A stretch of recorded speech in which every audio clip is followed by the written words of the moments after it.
Hello, this session is going to be focusing on your hand and any type of trigger finger, whether it's caused by tight muscles, carpal tunnel, rheumatoid arthritis, or if you just have a crazy finger. All right, any finger can get trigger finger, and that's just when the finger gets locked up and starts pulling its own direction. And it's caused by something pushing into the muscle and it gets stuck. All right, so the first thing that you want to do, and we're not going to do this on the video, but you want to use heat treatment before we get started. And the best is going to, especially if you have arthritis, is going to be taking dry rice, put it in a bowl, like uncooked, no water, uncooked, it's dry. And you want to have a microwave safe bowl. Put your hand in it so it's big enough that you can fit your whole hand in up to the wrist. Microwave it. I would say about 3 minutes. Don't make it too hot. Take it out, put your hand in it, and let it marinate. Kind of wiggle your fingers in there a little bit. Okay? All right, when you're done with that, you should feel a lot less inflammation and more mobility. So let's pretend that it's your pinky. Okay? So the first thing we're going to do is rotate the palm up, and we're going to come up to where the pulley system is. And you're going to feel around for a tight muscle. Once you find that tight muscle, and we're going to go to the pulley system closest to the body first.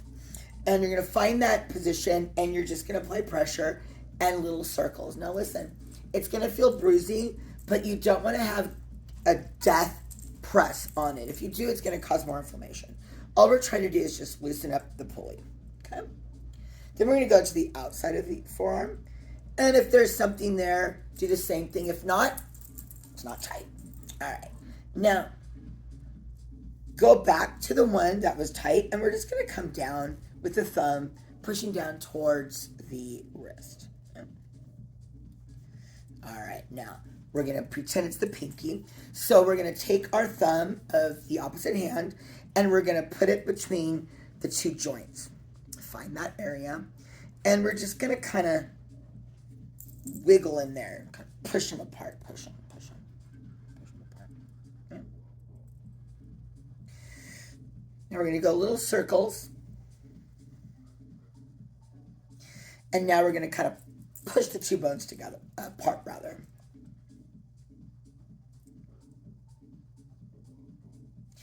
Flip the hand over and do the same thing. Kind of wiggle in there, push in there.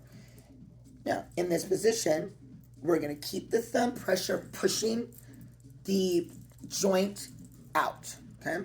And at the same time, you're going to kind of gently pull on the finger and kind of shake it a little bit.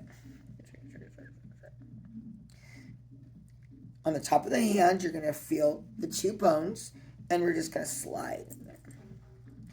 And we're pushing away from the hand, so we're kind of pushing the bones apart.